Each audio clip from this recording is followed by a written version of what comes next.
सरकार की तरफ से कहा गया कि अगर कोई कांग्रेस पार्टी को अगर चंदा दे रहा है, वो नहीं चाहता कि बीजेपी को पता चले। बीजेपी ये नहीं चाहती कि वो जो देने वाला है वो ये नहीं जताना चाहता कि उसने किस पार्टी को कितना फंड दिया। इन दलीलों पर क्या निर्णय, किस तरीके की दलीलें दूसरे पक्ष की तरफ से दी गई और किस तरीके से ये आगे सुनवाई चली? इसमें दूसरे पक्ष की तरफ से ये दलीलें दी गई कि ये जो आंकड़े हैं ये बताते हैं कि जो भी सत्ता में रहा है चंदा उसको ही ज्यादा मिला है। जब इलेक्टोरल बॉन्ड नहीं थे तब भी चंदा सबसे ज्यादा सत्तारूढ़ दल को या फिर जिसके सत्ता में आने की संभावना सबसे ज्यादा है उसको वहां पर चंदा मिलता रहा है। ऐसे में सरकार का ये कहना था कि हमने उसको पारदर्शिता लाने के लिए इलेक्टोरल बॉन्ड रखा ताकि कोई भी पार्टी उसका आय व्यय का हिसाब पूरी तरह से क्लियर रहे और वो ऑन रिकॉर्ड रहे। लेकिन याचिकाकर्ताओं का कहना था कि ये लेवल प्लेइंग फील्ड यानी सबको समान अवसर दिए जाएं, इसका उल्लंघन है। सत्तारूढ़ दल या सत्ता में आने की संभावना वाली पार्टी को बहुत ज्यादा पैसा मिलता है, बाकी लोगों को कम। वो इसलिए कि कॉरपोरेट घराने उनको पैसा देते हैं क्योंकि सत्ता में आने के बाद वो उनसे अपने काम कराते हैं, उल्टे सीधे सारे काम कराते हैं और सत्तारूढ़ पार्टी उनके एहसान के तले दबी रहती है। लिहाजा वो उनके कहे अनुसार सब कुछ करती है, वो चाहे उल्टा हो या सीधा हो, कानूनी हो गैर कानूनी हो, लेकिन उसे कानून का जामा पहनाकर वो सारे काम किए जाते हैं।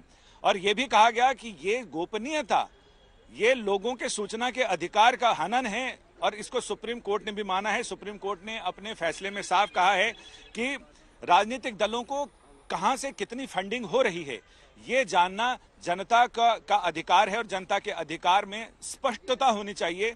किसी भी बहाने से, किसी भी तरह से, किसी भी आड़ से उसको रोका नहीं जाना चाहिए और जनता को जानने का अधिकार होना चाहिए।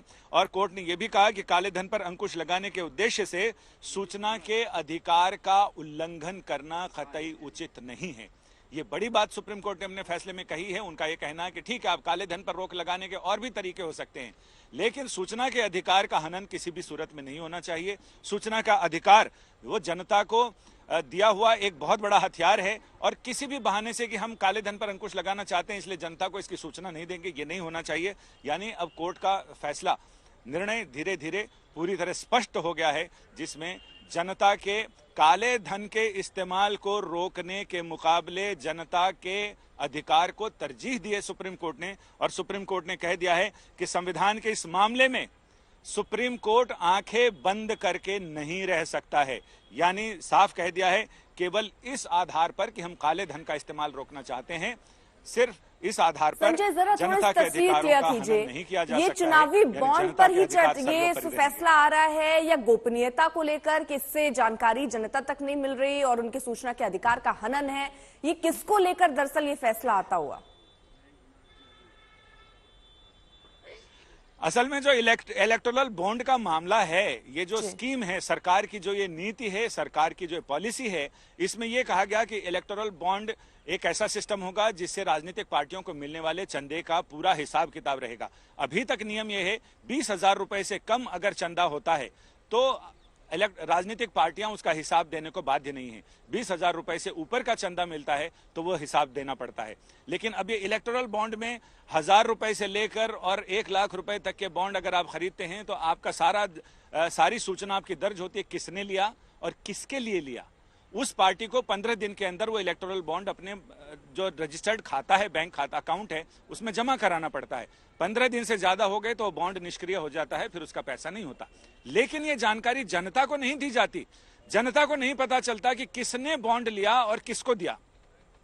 ये सिर्फ सरकार के पास हिसाब रहता है, इनकम टैक्स विभाग के पास रहता है और जो बैंक देने वाला है बैंक के पास हिसाब रहता है। लेकिन जनता से आप उसको आरटीआई के तहत वो जानकारी नहीं ले सकते हैं। ऐसे में ये था कि दलील ये दी गई कि ये जो पॉलिसी है ये जनता के सूचना के अधिकार का उल्लंघन है।